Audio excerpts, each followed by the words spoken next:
ঢাকা শহরে যে ধরনের লক্কর ছক্কর ও রংচটা গাড়ি চলে তা পৃথিবীর অন্য কোনো দেশে দেখা যায় না বলে মন্তব্য করেছেন সড়ক পরিবহন ও সেতুমন্ত্রী ওবায়দুল কাদের। তিনি বলেন, বিশ্বের বিভিন্ন দেশের শহরে আধুনিক গণপরিবহন চলাচল করে, কিন্তু ঢাকায় লক্কর ছক্কার ও রংচটা গাড়ি চলে। এগুলো দেখতেও তো খারাপ লাগে। এর চেয়ে ঢাকার বাইরে মফস্বল এলাকাগুলোতে উন্নত মানের গণপরিবহন চলে।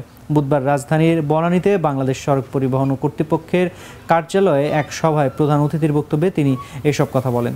সড়ক পরিবহন উপদেষ্টা পরিষদ এ সভার আয়োজন করে বিআরটিএ-এর উদ্দেশ্যে ওবায়দুল কাদের বলেন, এই লক্কর ছক্কর বাসগুলোর বিরুদ্ধে কেন ব্যবস্থা নেওয়া হচ্ছে না? যদিও এখন ডাম্পিং করতে গেলে দেখা যায় ওই ধরনের গাড়ি আর রাস্তায় বের হবে না, তখন জনদুর্ভোগ সৃষ্টি হয় বলে অভিযোগ ওঠে।